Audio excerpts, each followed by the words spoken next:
Hello my YouTube fam and welcome back to your own channel. My name is Akhil Maheshwari. लेकर के आया हूं आज video number 71। आज हम पढ़ेंगे नीड फॉर आउटसोर्सिंग, एक बहुत इंपॉर्टेंट एंड इंटरेस्टिंग टॉपिक। ये आपको मिल जाएगा एनसीईआरटी बुक के पेज नंबर 138 पे। एंड बोल दो ना slogan, study together grow together. Outsourcing क्या होता है हमने पढ़ लिया। आउटसोर्सिंग का मतलब हुआ आउटरली सोर्स करना। मतलब हर बिजनेस में कुछ कोर एक्टिविटीज होती है और कुछ नॉन कोर एक्टिविटीज होती हैं, और एक बिजनेस को चलाने के लिए दोनों ही एक्टिविटीज इंपॉर्टेंट होती है। तो एक बिजनेस क्या करता है, कोर एक्टिविटीज पे खुद फोकस करता है और नॉन कोर एक्टिविटीज सामने वाले को हायर कर देता है करने के लिए। इससे दोनों चीजें साइमल्टेनियसली चलती होती हैं और ऑर्गेनाइजेशन या बिजनेस प्रॉस्पर कर जाता है। जिसका सबसे अच्छा एग्जाम्पल है एप्पल एंड चाइना। एप्पल क्या करता है, फोन्स डिजाइन करता है ना, फोन्स के मॉडल्स डिजाइन करता है, फोन में क्या क्या बेसिकली पार्ट्स लगेंगे वो डिजाइन करता है, सोचता है, और वो सारा का सारा कहां डिजाइन होता है, कैलिफोर्निया में। ये कोर एक्टिविटी है। नॉन कोर एक्टिविटी क्या हुई, एप्पल अपने सारे के सारे फोन्स का जो असेंबलिंग है वो चाइना में करता है। सो लिखा होता है ना हर आईफोन के पीछे, designed bye apple in California assembled in China. आजकल नहीं आता, पहले आता था, है ना। सो ये क्या है, ये बहुत अच्छा एग्जाम्पल है आउटसोर्सिंग का।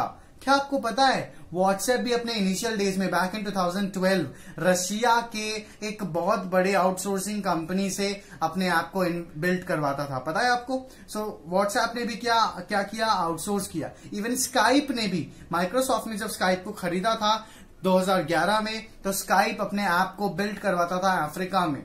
आया आपको समझ में। सो आउटसोर्सिंग एक बहुत इंपॉर्टेंट एस्पेक्ट हो जाता है बिजनेस का, और हर बड़ा जो बिजनेस है वो आउटसोर्स जरूर करता है, बिकॉज सबको पता है कि सब सारी चीजें एक साथ नहीं कर सकते। यही पॉइंट हमें फर्स्ट नीड पर ले जाता है या फर्स्ट एडवांटेज पर ले जाता है। नीड का मतलब क्या हुआ भाई, ये टॉपिक क्या कह रहा है, ये टॉपिक कह रहा है आउटसोर्सिंग की जरूरत क्यों है, रीजन हम क्यों आउटसोर्स करें, क्यों अपना काम किसी और को दें।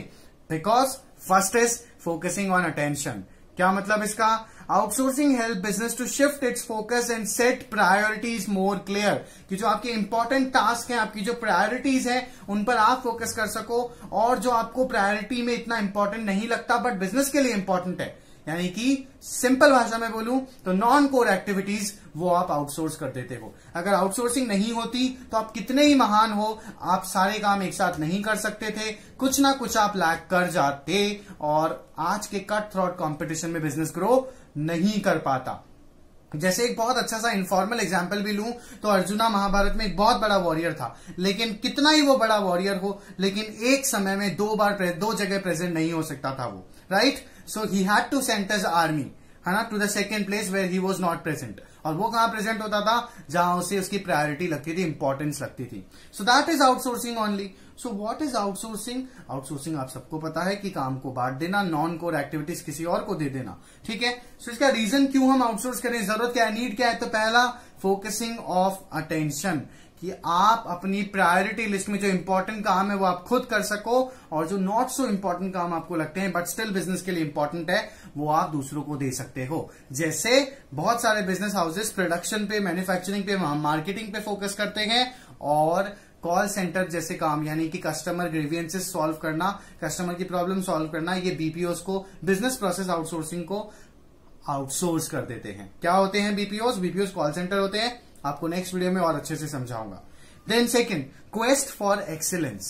क्वेस्ट का मतलब प्यास, है ना, एक्सीलेंस की प्यास, यानी कि एक्सीलेंस की चाहत। हर कोई एक्सील करना चाहता है, हर कोई अपना बेस्ट देना चाहता है आज के टाइम पे। Outsourcing enables the firm to pursue excellence in 2 ways. आउटसोर्सिंग से क्या होता है, मतलब जब आप अपने नॉट सो कोर इंपॉर्टेंट काम डिवाइड कर देते हो, किसी और को दे देते हो करने को, तो उससे आपको 2 फायदे मिलते हैं, 2 तरीके की एक्सीलेंस मिलती है। पहला क्या, बिजनेस जो है वो आपका कोर एक्टिविटीज में एक्सेल हो पाता है। कैसे, अगर मान लो आपने बेसिकली एक रेस्टोरेंट खोल रखा है, बहुत इनफॉर्मल एग्जांपल दे रहा हूं मैं आपको, ठीक है। आपने एक रेस्टोरेंट खोल रखा है, तो आप खाना बना रहे हो, आप ही डिलीवरी भी करने जा रहे हो, तो कितना डिफिकल्ट हो जाएगा। ऐसे में आपने क्या किया, आप तो बैठ गए कैशियर काउंटर पे, आपने एक बंदे को हायर कर लिया, आउटसोर्स कर दिया, वो खाना बनाता है और दूसरा बंदा डिलीवर करता है। तो इससे क्या होगा, जो आपका कोर एक्टिविटी है कैश फ्लो मेंटेन करना, आप वो भी करने में पॉसिबल हो, और नॉन कोर एक्टिविटी जो है जैसे कि डिलीवरी करना, बट एन इंटीग्रल पार्ट, वो भी अच्छे से हो रहा है। अगर बहुत प्रैक्टिकल एग्जाम्पल लोगे तो Amazon क्या करता है, नेटफ्लिक्स क्या करते हैं, इनका मेन काम है ऐप क्रिएशन, है ना, कि ऐप हमेशा ऐसा सिस्टमैटिकली यूजर फ्रेंडली अपडेटेड रहे कि हर एक यूजर को एक्सेस मिल सके आसानी से। तो कोर एक्टिविटीज पे तो वो लोग फोकस करते हैं, और उनके लिए इंपॉर्टेंट चीज क्या है, but not that priority list में ऊपर, वो चीज क्या है कि कस्टमर्स को सेटिस्फाई करना, कस्टमर्स की प्रॉब्लम्स को सॉल्व करना। अगर कस्टमर कॉल करेगा तो बात करना, तो वो लोग क्या करते हैं, आउटसोर्स कर देते हैं दूसरे बीपीओस को। ठीक है। सो आजकल क्या हो रहा है, कट थ्रॉट कॉम्पिटिशन है मार्केट में। अगर आप कितने ही बड़े बिजनेसमैन क्यों ना हो, आप एक हल्की सी भी गलती कर रहे हो तो आप मार्केट में सरवाइव नहीं कर सकते। ऐसे में हर एक कंपनी क्या कर रही है, एक्सीलेंस चाहती है, हर एक कंपनी की चाहत है, उनकी वो लोग प्यासे हैं, भूखे हैं एक्सीलेंस के लिए। तो एक्सीलेंस कब आती है, जब कोर काम भी आप करो, इंपॉर्टेंट काम भी, and not so important non core activities भी अच्छे से इक्वली परफॉर्म हो। तो जब आप नॉन कोर एक्टिविटीज किसी दूसरे को दे दोगे तो दोनों चीजें साइमल्टेनियसली एक साथ चल पाएंगी। आई होप आपको समझ में आ रहा है। देखो, आउटसोर्सिंग से क्या फायदा मिलता है, कॉस्ट रिडक्शन भी मिलता है। कैसे आउटसोर्सिंग की नीड क्यों है, क्योंकि आपको कॉस्ट कम करने में हेल्प करती है। समझना, एक बहुत अच्छा एग्जांपल देता हूं। ठीक है, मान लो Amazon ने अपना खुद का बीपीओ खोल रखा होता, ठीक है, तो Amazon तो वर्ल्ड वाइड सिचुएटेड है, यानी कि हर एक कंट्री में, हर एक सिटी में उनको लैंड एक्वायर करना पड़ता, उनको शोरूम्स बनाने पड़ते, ठीक है, राइट, और उनको एम्प्लॉयज बैठाने पड़ते, और उन एम्प्लॉयज पे भी फिर नजर रखनी पड़ती। तो ऐसे में Amazon क्या क्या करेगा, वो अपनी साइट बनाएगा, साइट बनाने पर ध्यान देगा, एप्लीकेशन को बिल्ड करने पर ध्यान देगा, एप्लीकेशन की एफिशिएंसी यूजर फ्रेंडली करने पर ध्यान देगा, इंटरफेस को, या फिर वो कस्टमर्स की ग्रीवियंसेस सॉल्व करेगा। अकेला Amazon क्या क्या करेगा। तो ऐसे में Amazon ने क्या किया, उन्हें पता है कस्टमर एक इंपॉर्टेंट पार्ट है, कस्टमर की ग्रीवियंसेस एक इंपॉर्टेंट पार्ट है, तो उन्होंने क्या किया, मेन काम जो है ऐप का इंटरफेस वो खुद संभालते हैं, और जो कस्टमर ग्रीवियंसेस हैं वो उन्होंने हर एक कंट्री में किसी ना किसी बीपीओ को आउटसोर्स कर रखा है। तो क्या हो रहा है, देखो, कहां आप लैंड एक्वायर करते हैं, आपको बहुत सारा पैसा देना पड़ता है, एम्प्लॉइज खरीदने पड़ते हैं, इन सब की आपको जरूरत ही नहीं है। आप सिर्फ नॉर्मल उनको आउटसोर्सिंग कंपनीज को पैसा दे रहे हो, जो भी पैसा फिक्स हुआ है आपके कॉन्ट्रैक्ट में, और आपका सारा काम हो रहा है, आपको हेडेक लेने की जरूरत ही नहीं है ना। अब आप पूछोगे कि सर अगर किसी और को बांट दिया तो हो सकता है वो काम चोरी करे, काम अच्छे से ना करे। नहीं होगा ऐसा। रिमेंबर, आप जब भी कस्टमर केयर में कॉल करते हैं तो वो क्या बोलते हैं, ये कॉल आपकी गुणवत्ता एवं प्रशिक्षण हेतु मॉनिटर किया जा सकता है। So basically every call is recorded, every call is being scrutinized and monitored. तो देखो, इंपॉर्टेंट काम भी हो रहा है Amazon का, जो इंटरफेस है आपका वो इतना ईजी बन गया है कि हर कोई एक्सेस कर सकता है ना। और जो नॉट सो इम्पोर्टेंट काम है, कस्टमर की प्रॉब्लम्स को सॉल्व करना, एक एक कस्टमर को सुनना, वो भी एट द सेम टाइम हो रहा है। क्यों? क्योंकि आपने आउटसोर्स कर दिया, और आपने हर एक कंट्री में आपको अपने स्टोर्स बनाने की भी जरूरत नहीं है, जो ऑलरेडी बीपीओज है आपने उन्हीं को ये काम दे दिया है। ठीक है, आया समझ में। सो इस तरीके से आउटसोर्सिंग कॉस्ट रिडक्शन में हेल्प करता है। आपको पैसा नहीं लगता है, आपको शोरूम्स नहीं खोलने पड़ेंगे, इंफ्रास्ट्रक्चर नहीं क्रिएट करना पड़ेगा। मेरे कहने का सेंस ये है। ठीक है, देखो, work outsource to professional agencies with ample amount of experience in specific task. और जिन लोगों को आप आउटसोर्स करते हो वो ऐसे छोटे मोटे लोग नहीं होते, उनके पास एम्पल एक्सपीरियंस होता है, बहुत सारा एक्सपीरियंस होता है। जैसे बहुत सारी कंपनीज हैं कॉल सेंटर की, टेली परफॉर्मेंस, जेमपैक्ट, ये लोग है ना मल्टीनेशनल कंपनीज के साथ आउटसोर्स करते हैं, कॉन्ट्रैक्ट लेते हैं इन लोगों के, उनके क्लाइंट्स को संभालते हैं, उनके क्लाइंट्स के कॉल्स पर रेजोल्यूशन देते हैं। तो ये लोग क्या कोई छोटे मोटे लोग हैं, ये लोग बहुत एक्सपर्टाइज्ड हैं। ठीक है, these agencies perform the same task for several different companies. और यही एजेंसीज क्या कर रही है, आज जेमपैक्ट कंपनी एक्स को भी संभाल रहा है, कंपनी वाई के क्लाइंट्स को भी संभाल रहा है, कंपनी जेड के क्लाइंट्स को भी संभाल रहा है। सो इससे क्या हो रहा है, हर एक कंपनी को कॉस्ट इफेक्टिवनेस पड़ रही है, उनको सस्ता पड़ रहा है। कैसे? इकोनॉमीज ऑफ स्केल से। Now what is economies of scale? The more you buy the less you have to pay. कि अगर आप 1 kg मैंगो खरीद रहे हो तो 40 रुपीज केजी, आप 3 kg मैंगोज खरीद लेते हो तो आपको 100 रुपीज में मिल जाते हैं, क्योंकि आपने ज्यादा क्वांटिटी में बाय कर लिया। तो ऐसे ही जब बहुत सारी कंपनीज एक ही आउटसोर्सिंग कंपनी को सारा काम दे देती है, अपने क्लाइंट संभालने को दे देती है, तो उनको भी कॉस्ट इफेक्टिवनेस पड़ती है। Point number 1। पॉइंट नंबर 2 कि आप अगर एक बहुत बड़ी बिजनेस हो, think of business like Amazon, तो आप क्या करोगे, आप हर जगह अपने आउटसोर्सिंग जो कॉल सेंटर्स हैं वो नहीं खोल सकते, तो आप वहां की एग्जिस्टिंग जो कॉल सेंटर्स हैं उनके साथ टाई अप कर सकते हो। इससे आपका कॉस्ट बच जाता है। बहुत अच्छा एग्जांपल दूं आउटसोर्सिंग का, एकदम से क्लिक किया माइंड में, जियो फाइबर के बारे में आपने सुना होगा। अब जियो को फाइबर लगाने में तो बहुत टाइम लग जाएगा। इंडिया में एक एक गली के अंदर फाइबर लाइन बिछानी होगी, बहुत मुश्किल है। तो जियो क्या करने लग गया है, जियो आउटसोर्स करने लग गया है। यानी कि अगर आपके एरिया में कोई लोकल नेटवर्क है, जैसे हैथवे हुआ, सिटी केबल हुआ, जियो उनके साथ टाई अप कर रहा है ना। क्यों? ताकि उन्हें फाइबर बिछाने में टाइम वेस्ट ना करना पड़े और कस्टमर तक जल्दी पहुंच जाए। सो इससे क्या हो रहा है, कॉस्ट रिडक्शन भी हो रहा है, टाइम भी बच रहा है। आया समझ में क्यों हमें आउटसोर्सिंग की जरूरत है? आई होप ये पॉइंट आपको क्लियर हुआ होगा। तो नेक्स्ट पॉइंट क्या है, क्यों आउटसोर्सिंग की जरूरत है? Because it helps in growth through alliance. Now what is alliance? Alliance का मतलब जॉइंट वेंचर कह लो। दो लोग जब मिलकर के काम करते हैं, एक पर्टिकुलर बिजनेस पर्पस के लिए साथ आते हैं, उसे बिजनेस अलायंस कहते हैं। यहां मैंने बिजनेस अलायंस की डेफिनेशन लिख दी है।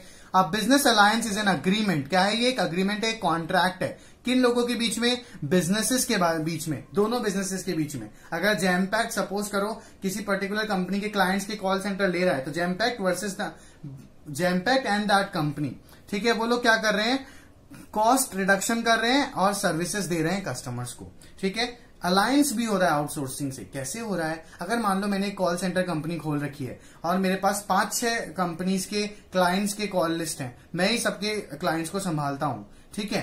जैसे सपोज करो अगर कंपनी एक्स के क्लाइंट को प्रॉब्लम है तो वो मुझे फोन करता है, कंपनी वाई के क्लाइंट को प्रॉब्लम है तो वो मुझे फोन करता है। तो ऐसे में उन कंपनीज का तो फायदा हो ही रहा है कि उनकी नॉन कोर एक्टिविटीज अच्छे से संभल रही हैं। मेरा बेनिफिट नहीं हो रहा है एज एन आउटसोर्सिंग कंपनी कि मुझे बहुत सारे क्लाइंट्स मिल रहे हैं।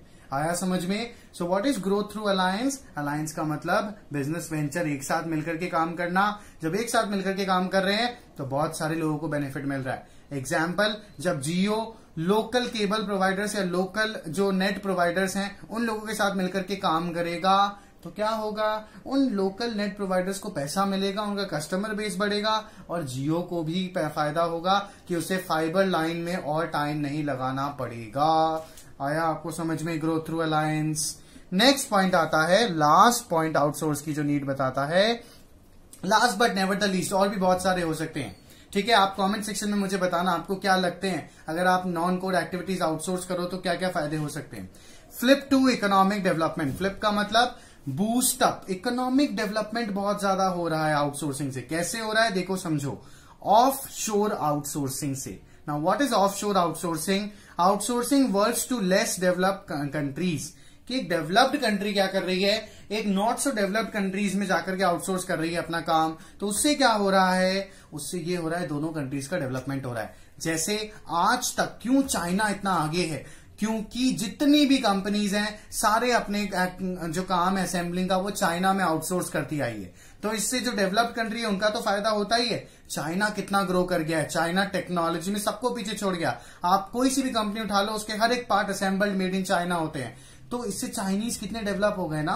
सो जब आउटसोर्स आप करते हो तो ना सिर्फ एक कंट्री डेवलप्ड कंट्री को फायदा मिलता है बल्कि डेवलपिंग कंट्री को भी फायदा मिलता है ना। जैसे एक बहुत अच्छा एग्जांपल, इंडिया में क्या हो रहा है, एप्पल अपना प्लांट लगाने का सोच रहा है, इनफैक्ट आई थिंक लगा भी दिया है। तो इससे क्या होगा कि इंडिया में जॉब क्रिएट होंगे, इंडिया का डेवलपमेंट होगा, आईफोन्स भी सस्ते पड़ेंगे, है ना। सो बेसिकली क्या हो रहा है, अमेरिका का तो फायदा हो ही रहा है, अमेरिकन कंपनी है एप्पल, साथ ही साथ इंडिया को भी डेवलपमेंट के चांसेस मिल रहे हैं, ठीक है। सो ये पॉइंट क्या कहता है, बाय डेवलप्ड कंट्रीज, जब डेवलप्ड कंट्रीज ऑफशोर आउटसोर्सिंग करती हैं, मतलब डेवलप्ड कंट्रीज जब डेवलपिंग कंट्रीज को काम बांटती है तो उससे क्या होता है, एंटरप्रेन्योरशिप ट्रिगर होती है, बिजनेस ट्रिगर होता है, एम्प्लॉयमेंट जनरेट होता है और होम कंट्रीज में एक्सपोर्ट बढ़ता है।